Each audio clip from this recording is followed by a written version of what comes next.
Bab 180. Tak lama kemudian, puncak itu menjadi sepi. Hanya tinggal Tetuali dan Jang. Ada Max dan putrinya beserta Nora. Anggiani dan keponakannya masih duduk di sana karena memang tidak tahu mau kemana. Anita lalu tersenyum lalu berkata, "Engkau mandilah, gunakan bajuku yang sudah aku siapkan di kamar."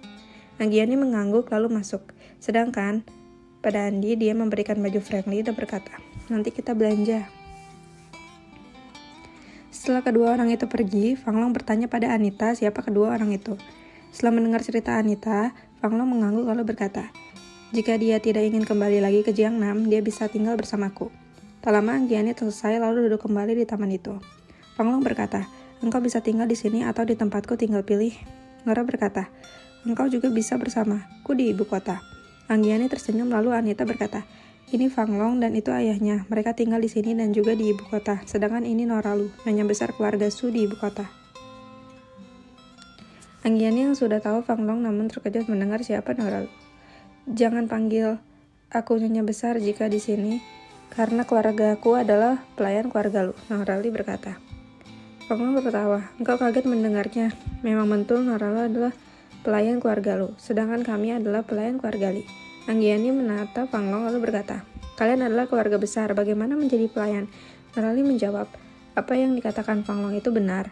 Kami memang pelayan, penjaga nyonya besar Li ini," sembari menunjuk Anita. Anita lalu tertawa. "Kalian pelayanku, tapi tingkah kalian tidak seperti pelayan kepadaku. Bahkan berani meminta imbalan jika melakukan sesuatu." John Lee berkata, "Jika mereka berdua masih berani meminta padamu, biar aku hilangkan nama keluarga mereka." "Hei John, engkau hanya berani jika ada Anita di sisimu," Nora Lu menjawab kata-kata John Lee. Max Long berkata, "Dengan satu kata Tuan Besar Lu, maka keluarga Lu habis, sama juga dengan satu kata darinya, maka keluarga Long akan hapus dari negeri ini." John Lee tertawa dan berkata, "Kalian berdua dengarkan itu?" Nora mencibirkan bibirnya sedangkan Fang Long tertawa lalu berkata, "Ayah, sebentar lagi dia akan menyerahkan tahtanya pada menantuku, maka aku yakin menantuku itu tidak akan mengeluarkan kata-kata itu."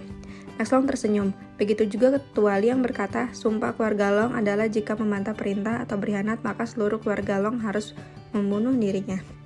John Lee menambahkan, "Begitu juga keluarga Li kepada keluarga Lu. Berkhianat maka keluarga Li akan terjun ke laut di selatan." Fang diam, begitu juga Nora. Anita tertawa. "Sekarang kalian berdua masih berani." Nora bangkit lalu berkata, "Tanpa aku engkau sudah mati." Fang Long bangkit, "Tanpa aku kalian berdua sudah mati." Lalu ketiganya tertawa. Anggiani tersenyum melihat canda pelayan dengan nyonyanya itu. Anggiani bertanya, "Nyonya besar, dari tadi hingga sekarang aku masih bingung." Putramu mengikuti kata-kata putrinya dan cucumu mengatakan bahwa adiknya yang bicara sedangkan aku tidak melihat itu. Anita tertawa lalu menjawab, "Karena engkau tidak mengetahuinya. Namun apa yang dikatakan cucuku bahwa itu dari adiknya adalah benar adanya." Fang Long menambahkan, "Engkau memang tidak melihat adiknya bicara. Namun apapun yang adiknya inginkan, maka Tania menyampaikan kepada kita semua." Nora ikut menjawab, "Tidak bisa dijelaskan hubungan kakak dan adik itu." Anggiani kembali bertanya, "Tadi dia berkata adiknya menjamin keselamatannya, ibu dan ayahnya. Itu tidak mungkin karena adiknya masih bayi, bukan?" Fang Long menjawab, "Maka itu benar, adiknya yang akan menjaga ibu dan kakaknya." "Tapi bagaimana mungkin?" tanya Anggiani lagi. Tetua Li yang menjawab, "Tidak bisa diceritakan bagaimana bisa jika engkau tidak menyaksikannya sendiri baru paham kenapa bisa." Anggiani menganggukkan kepalanya. Pada saat itu, Sinta bersama gadis lain masuk ke halaman itu. Setelah memberi hormat kepada semua, Sinta bertanya, "Apakah kakak sudah berangkat?" Anita mengangguk lalu berkata, "Kalian semua telat." Novita Su duduk di sisi ibunya dan bertanya, "Semua pengawalnya ikut. Aku pelayannya kenapa tidak diajak?" "Kalian 5 sahabat. Jika tidak mengajakmu, maka mengajak yang lain tentu tidak baik, bukan?" jawab Anita Lu. Nosu bangkit lalu berkata, "Tapi aku pelayannya." Johnny berkata, "Coba engkau tanya pada sahabatmu itu, bagaimana perasaan mereka jika engkau diajak sedangkan mereka tidak." Nosu membantah, "Paman, Tuan Muda mengajak 4 pengawalnya, tapi yang lain tidak cemburu." Nora Lu tertawa, "Engkau ini 4 pengawal itu memang harus berada di sisinya, sedangkan kita pelayan tidak harus selalu berada di sisinya karena tugasnya berbeda." Nosu duduk lalu berkata, "Engkau benar ibu karena tugasnya berbeda, tapi aku akan memprotesnya saat dia kembali ke sini." Fang Long berkata, "Engkau bisa memprotesnya nanti. Kalian kesini selain ingin bertemu Cecilia, ada keperluan apa?" Sinta yang bicara, "Kakak Andrew menelponku bahwa grup Chu sudah terdaftar di Jiangnam, maka dia meminta petunjuk selanjutnya." Johnny bertanya, "Bagaimana komposisinya?" 50% milik Chu, 30% untuk keluarga Li dan Lu, 10% untuk keluarga Lau, dan sisanya untuk rakyat Jiangnam, jawab Sinta.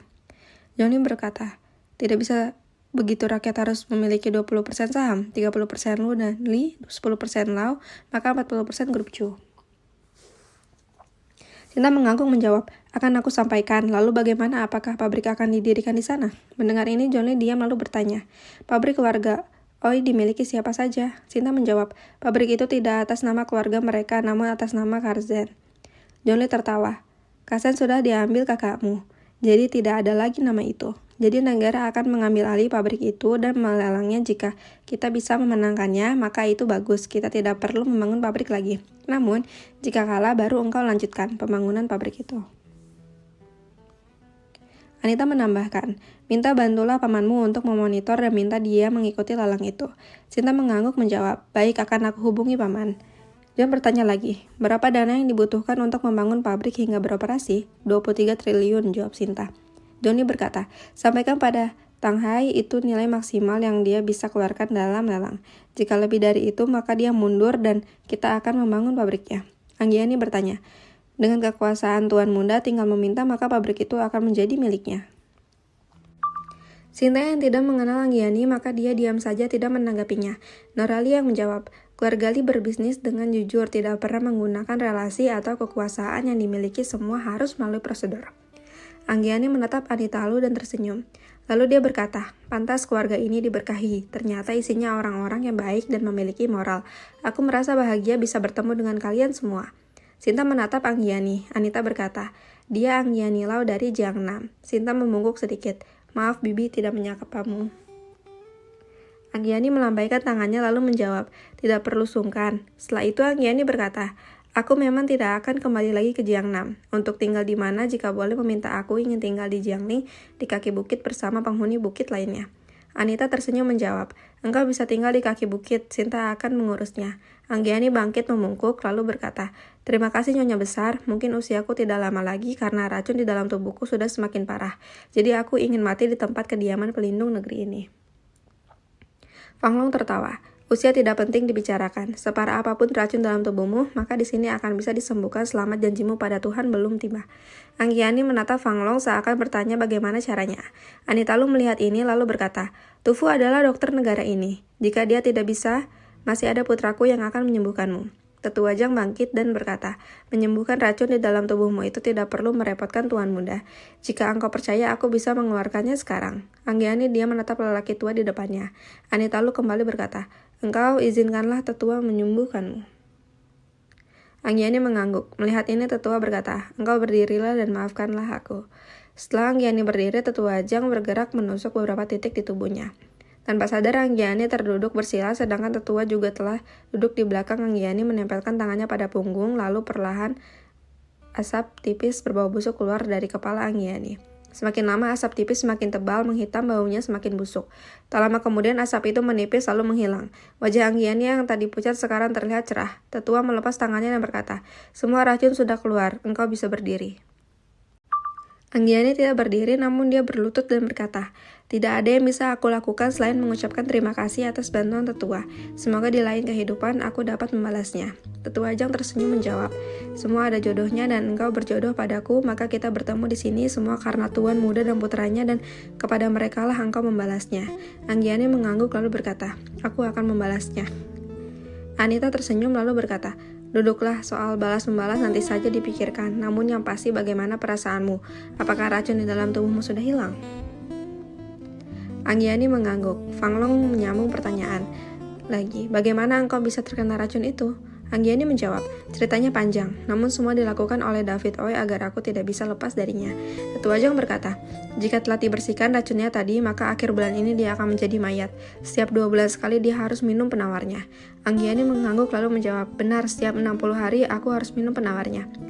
Andi berdiri lalu memeluk Anggiani dan berkata, pengorbanan Bibi begitu besar, aku akan merawat Bibi, aku mohon tinggallah bersamaku. Anggiani mengelus kepala Andi lalu berkata, "Tentu aku akan tinggal bersamamu. Jangan bicara soal pengorbanan apa yang aku lakukan karena aku tidak bisa menerima kakakmu mati sia-sia." Anita berkata, "Kalian berdua sementara tinggallah di kaki bukit. Jika Jiangnam sudah aman dan kalian ingin kembali ke sana, maka itu bisa diurus nanti." Anggiani mengangguk. Sintasun dan para gadis memandang Anggiani walau tidak mendengar ceritanya, namun mereka bisa menebak apa yang telah terjadi. "Aku dengar ada 23 orang dibawa dari Jiangnam. Apakah di antaranya ada David Oi?" tanya Sintasun.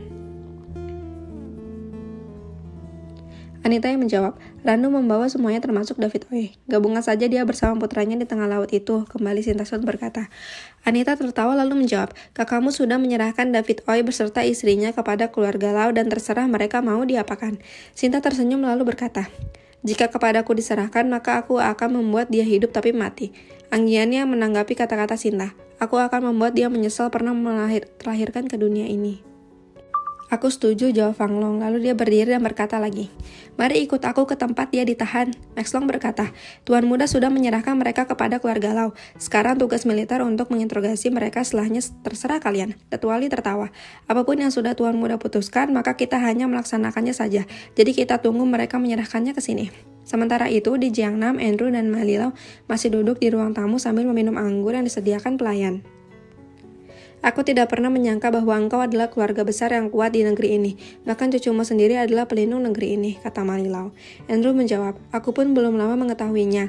Begitu ayahku dijemput oleh keluarga Lu, maka aku mengetahui semua rahasia yang selama ini ditutupi oleh ayah dan kakakku." Malilau menatap Andrew lalu berkata, "Jika engkau mengetahuinya sudah sejak lama, mungkin keluarga Lu sudah membantu keluargamu." Andrew menjawab, "Keluarga Lu membantu usaha kami di sini secara diam-diam. Engkau bisa saksikan sendiri bagaimana usahaku berjalan dengan mulus walau banyak yang menghalangi, satu persatu mereka mundur." "Ternyata itu keluarga ayahmu yang mengurus mereka?" tanya Malilau. Andrew mengangguk lalu berkata, "Aku sudah curiga ada yang membantu kami, namun tidak pernah terpikirkan itu adalah keluarga Lu dari Kinzo." Malilau mengangguk lalu berkata, "Engkau beruntung menjadi bagian dua keluarga terbesar negeri ini." Andrew lalu berkata, "Jika engkau tahu bagaimana beratnya menanggung nama keluarga ini, maka menjadi orang biasa terasa lebih enak." "Kenapa?" tanya Mali. Andrew menjawab, "Karena aku harus bekerja dengan lurus, tidak bisa bermain belakang dengan pihak lain. Karena itu larangan dari dua keluarga itu." Malilau tertawa, lalu berkata, "Jika itu semua keluarga juga melarangnya, namun jika ada hal-hal tertentu, maka itu masih dilakukan." Andrew tertawa lalu berkata, "Aturan keluarga sangat ketat dan tegas. Jika ketahuan, maka kepala kita taruhannya." Malilau menatap Andrew, "Apakah harus begitu?" Andrew mengangguk lalu berkata, "Keluarga ini menjaga nama baik mereka, tidak mentolerir ada yang merusak nama keluarga hanya karena uang." Malilau menatap Andrew seakan bertanya, apakah kata-katanya itu benar? Andrew tersenyum lalu berkata, "Jika tidak menjadi bagian dua keluarga itu, tentu tidak percaya apa yang aku sampaikan. Namun inilah kenyataannya." Andrew melanjutkan, "Ayahku berpesan, jika kurang modal, aku bisa meminta kepada keluarga Lu. Jika masih kurang, juga bisa ke keluarga Li. Namun berbisnis yang lurus, jangan melakukan hal yang menyimpang karena hukum keluarga lebih keras daripada hukum manapun." Malilau terdiam lalu berkata, "Kekagumanku bertambah lagi. Semua di luar pemikiranku selama ini. Bahkan keuntungan usaha mereka pun dikembalikan kepada rakyat. Tapi kenapa tidak banyak yang tahu soal ini?" Andrew menjawab, "Selama ini pun aku tidak tahu soal ini hingga ayahku dibawa pulang ke Kinzo." Malilau kembali bertanya, "Kenapa paman selama ini menutup informasi ini darimu?" "Ayah meninggalkanku di Kinzo saat muda karena berselisih dengan kakaknya tuan besar keluarga Lu. Dia meninggalkan Kinzo bersama kakak perempuanku Rani Lu, dan inilah yang baik menjadi bagian keluarga itu. Mereka tidak melepas keturunan mereka begitu saja. Ayah dicari bertahun-tahun. Setelah menemukan ayah di Jiangnam, mereka tidak menyapa ayah, namun membantu usaha ayah dan aku di sini. Hingga nyonya besar keluarga Li mengetahui bahwa ayah masih hidup, maka dia memerintahkan orang untuk menjemput ayah dan dibawa ke Jiangling lalu Kinzo." Andrew melanjutkan, "Nyonya besar Li memerintahkan penjemputan ayah karena ayahku selain kakeknya juga kakek buyut menantunya Cecilia Chu." Mali mendengar ini semakin tertarik dan berkata, "Jadi istri pelindung negeri ini ada keluarga luar Lu?" Andrew mengangguk, "Benar, dia cucu kakak perempuanku Rani Lu." Malilau tertawa, darah yang mengalir pada putra-putri mereka sangat kental dengan dua keluarga itu, Lu dan Li. Andrew mengangguk dan berkata, "Putri pertamanya akan menjadi wanita Lu selanjutnya menggantikan kedudukan nyonya besar Li untuk menjadi nyonya besar Lu dari Kinzo, sedangkan putranya tentu akan mewarisi keluarga Li di ibu kota." "Sepasang pewaris," Malilau berkata. Andrew tersenyum lalu berkata, engkau benar, 2 anak-anak itulah yang akan meneruskan 2 keluarga itu. Malilau menatap Andrew dan berkata, kapan kita akan pergi ke sana? Aku sangat ingin bertemu dengan pelindung negeri ini. Andrew menjawab, putra dan adikmu berada di sana. Kita tunggu berita dari mereka kapan dia kembali ke puncak, maka hari itu juga kita berangkat ke sana. Sementara itu, di dalam pesawat yang membawa Franklin dan penghuni puncak lainnya banyak tawa dan canda. Semua membuli Grace yang jatuh hati kepada Andy Lau. Pada waktu itu Renata berkata, lelaki yang menyayangi ibu dan saudara perempuannya adalah lelaki yang baik untuk dinikahi karena dia akan menghargai istrinya seperti dia menghargai ibu dan saudara perempuannya. Rianti menyambung, kakak ipar, engkau harus segera melamar Andy Lau untuk adikmu ini. Semua kembali tertawa, sedangkan Grace dengan wajah merah ikut tertawa senang. Apakah dia masih sendiri? Tanya Franklin. Cecilia menjawab, apa engkau tidak ingat bagaimana dia menjauhi Grace karena sumpahnya tidak akan mendekati wanita sebelum membalas dendam untuk kakaknya? Franklin tersenyum lalu menjawab, istriku itu bukan berarti dalam hatinya belum ada orang lain, bukan? Mungkin dia memendam rasa kepada seseorang yang ditahan hingga dia membalaskan dendam kakaknya. Cecilia mengangguk lalu menatap Grace dan ditatap menjadi bingung. Karena kata-kata Franklin itu ada benarnya. Lian yang duduk di sampingnya berkata, kakak ipar tidak ingin apa yang terjadi kepadaku terulang lagi. Sepulang kita dari sini, engkau harus memastikannya. Rianti tertawa. Kalian tidak ingat bagaimana dia bersumpah akan membahagiakan kakak Grace. Itu sudah menunjukkan bahwa tidak ada orang lain di hatinya. Lian mengangguk, begitu juga dengan yang lain menyetujui pendapat Rianti. Grace memegang tangan Rianti dan berkata, engkau bantu aku tanya padanya untuk memastikannya. Cecilia tersenyum melihat adik-adiknya begitu dekat, tiada batasan di antara mereka berbagi suka dan duka. Lalu dia memegang tangan Franklin dan berbisik, aku bahagia melihat mereka begitu dekat. Franklin mengelus kepala istrinya lalu berkata, mereka merasa suka dan duka bersama-sama untuk membuat mereka semakin dekat. Pada waktu itu Randu datang dan berkata, Tuan, 15 menit lagi pesawat akan mendarat. Setelah mengatakan itu, Randu kembali ke depan duduk di dekat kokpit. Yang lain merapikan diri agar tampil menarik ketika turun dari pesawat karena waktu 15 menit tidaklah lama. Tak lama pesawat menurun dan mendarat di sebuah bandara kecil di pantai barat Pulau Mas. Semua penumpang turun dan merasakan panas terik matahari yang seperti membakar kulit mereka. Rianti berkata, panasnya seperti membakar kulit. Renata menjawab, kita tidak jauh dari laut, tentu panas. Ditambah ini tengah hari, tentu matahari bersinar terang. Namun di kampungku semua berbeda karena di sana udara terasa sejuk di siang hari dan dingin di malam hari. Tuan Besar Jiang maju menyambut rombongan Franklin, lalu mengajak mereka ke mobil yang telah disiapkan yang meluncur dengan cepat di jalanan yang telah disterilkan. Semua orang memandang kota kecil itu dengan takjub karena memang kota itu tidak banyak penghuninya. Semua terasa teratur. Perlahan mobil meninggalkan kota memasuki hutan. Tuan Besar berkata, jalanan sudah bersih, menyetirlah dengan pelan agar saudara kita dari jauh tidak merasa mual. Franklin yang mendengar bertanya, kenapa jika memasuk kendaraan dengan kencang? Tuan Besar yang menjawab, kalian tidak akan kuat menahan muntah, jadi berjalan pelan adalah solusi yang terbaik selain bisa melihat alam juga mengurangi rasa mual. Apa yang Tuan Besar Jiang katakan terjadi? Penghuni puncak merasa perut mereka seperti diguncang karena jalanan yang berkelok-kelok dan mendaki, seperti tiada putusnya. Untung supir sudah memahami jalan, jadi setiap menikung dia berusaha sepelan mungkin agar penumpang tidak merasakan bahwa mereka sudah menikung. Setelah melewati banyak tikungan menanjak, maka sekarang mobil menurun dengan banyaknya tikungan seperti tadi. Franklin memberikan energi pada istrinya lalu berkata, engkau pejamkan matamu, setelah merasa nyaman baru engkau buka. Cecilia mengikuti kata-kata suaminya, dia menerima hawa sejuk memasuki tubuhnya. Tak berapa lama rasa mual dan pusingnya hilang, maka dia membuka matanya terlihat pemandangan sore hari di mana matahari turun di ufuk barat terlihat jelas dari puncak itu. Dia berkata, sungguh pemandangan yang sangat indah. Tuan Jiang berkata, Nyonya muda, apa yang engkau lihat belum ada apa-apanya. Nanti di kampung kita engkau akan melihat tempat yang indah lagi. Perlahan mobil terus menurun dan jalanan terasa datar. Semua penumpang merasa lega. Mobil memasuki kota kecil namun tidak berhenti. Cecilia bertanya, berapa jauh lagi kah perjalanan ini? Tuan Jiang menjawab, 25 menit lagi kita akan tiba. Betul seperti Tuan Jiang, tidak lama mobil memasuki kota kecil lainnya melewatinya terus menanjak hingga tiba di Gapura. Selamat datang di Bukit Kaba. Cecilia berkata, namanya sama dengan tempat tinggal kita. Tuan Jiang menjawab, bukit di mana rumah Tuan Muda berada diberikan oleh Zheng Ho. Dia mengambil nama bukit ini.